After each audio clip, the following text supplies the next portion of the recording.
Hi, Fernando here again. Once I heard that accessible art usually requires a lot of people and a lot of money. And then I discovered that basically that is the problem that is slowly creating really lame movies and video games. Of course, this may extend to all different type of media, but let's focus on the ones we just mentioned. And hey, this is not going to be a purist or a communist type of commentary, so sit tight and enjoy the ride. Let's start from scratch. I've been a great fan of video games since I was a kid. Video games have also taken a really important piece of my life. They are still my main source of entertainment during weekends. And both hobbies, even if they feel really distant from one to another, they share something that makes them feel special. And that is that they are challenging. Challenge may sound to ignorant people like your regular 9-to-5 job or some type of David Goggins shit. But it is a different type of challenge. The key to understanding where we define the line between art and entertainment is basically how much you're willing to give in order to get something back. Here's an example. New superhero movie. You're excited because you're kind of stupid. Popcorn, movie theater, and 2 hours later, you're the same. Yeah, probably you're trying to rate a movie that is honestly a 2 out of 10, but because you are again stupid, you say it is a 9 out of 10. And later on, you realize that that movie cost hundreds of millions of dollars and took 5 years to make. And then we have this motherfucker who wrote one of the most important novels in history in just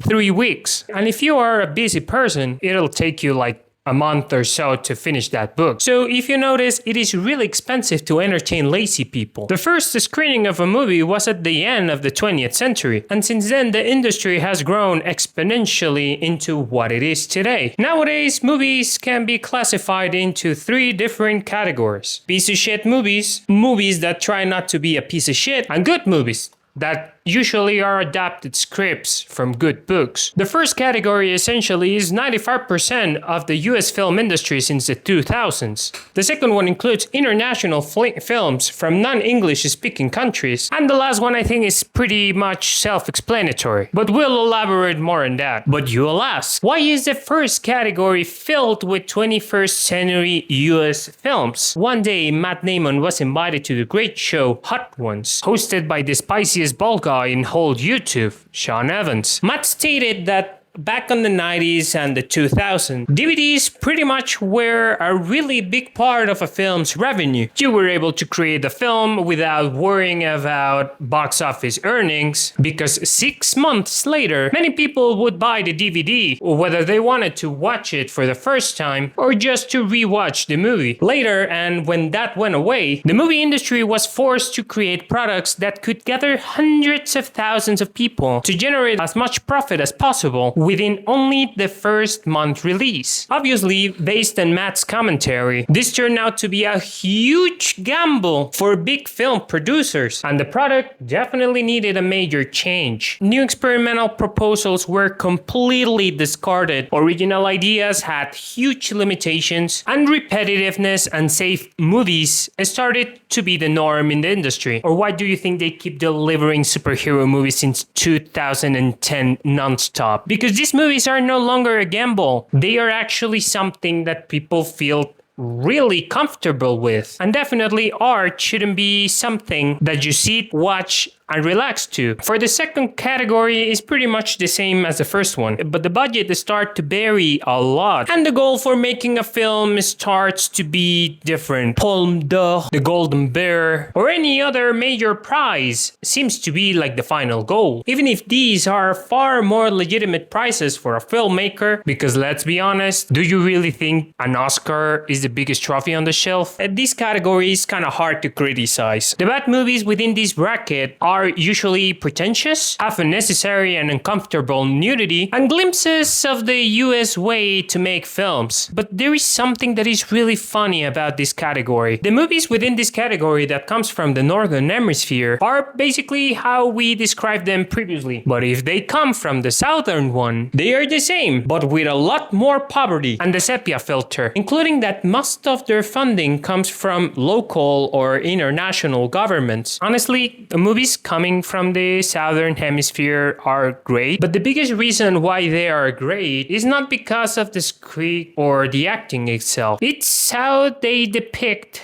poverty and less fortunate societies that, in the eyes of the northern hemisphere countries, these movies actually make them feel how lucky they were. And they only call it like a great new perspective. This concept actually it is called porno pobreza, which literally translates to poverty porn. So if you notice, now you can understand why this category is called movies that tried really hard to not be a piece of shit. And the last one is kind of special because we're including those movies whose only purpose is to turn a great story into something we can experience in a video format. Basically, there are books for dummies. There are many definitions of art, and the intention of this video is not to provide the ultimate definition of what art is. But I know for sure that one of the goals of art is to communicate something. But this something should have an idea or a feeling produced from a human versus life experience and not from life itself. Let's share a couple of examples for the regular folk. A song explaining why it was really hard to get over your ex is art. However, a song created for advertising something is not art. One is only serving the purpose of a human to express his experience or feelings, and the other is an organization trying to make a product attractive. Another one for those low students. A story written by someone making a metaphor about their family hardships is art. A multi-million-dollar company creating a series whose goal is to have the most views possible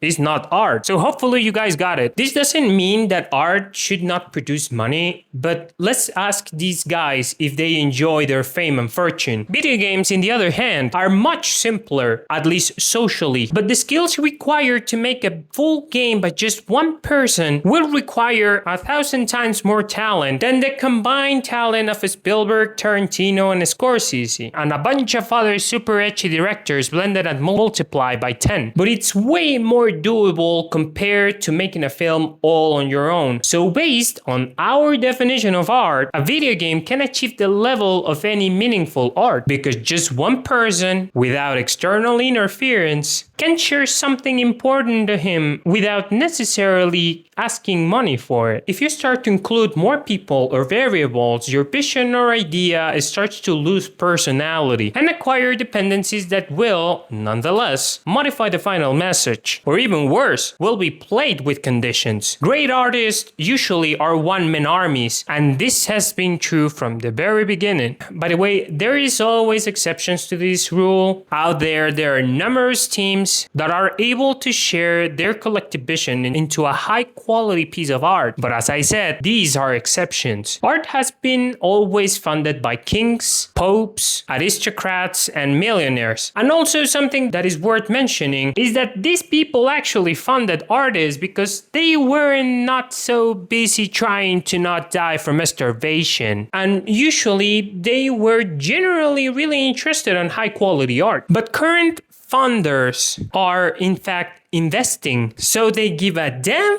fuck about the result and they only see it as their revenue machine. And just as I said at the very beginning, this is not a communist commercial. There is nothing wrong in doing so, but the problem is actually that people think they are consuming art, and well, on the long term this creates an intellectual neoteny in adults that prevent them to perceive their world as it really is and not as they think it is. Art should not be enjoyable. It should be understood. Understanding is a muscle that needs to be torn to become sharper and stronger. And definitely sitting to watch a screen for 2 hours eating popcorn will not exercise that muscle. It doesn't matter how French that movie is. Personally, I don't think movies will disappear in the near future, and they'll probably be worse compared to the current standard. And also, I'm not saying that you should never watch a movie again. You can always have a Coke and a bag of chips from time to time, but definitely that shouldn't be your regular breakfast, you fucking psycho. I could also mention how Hollywood has serious problems with nepotism, and it seems that everyone is like super okay with it, but that'll be a topic for a different video. So yep, that is basically why I hate movies. Hope you don't have a different opinion, because man, I do not accept complaints about this. This came from my soul, brother. So I hope you liked the video. If so, be sure to subscribe,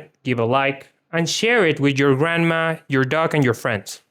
So, see you next time.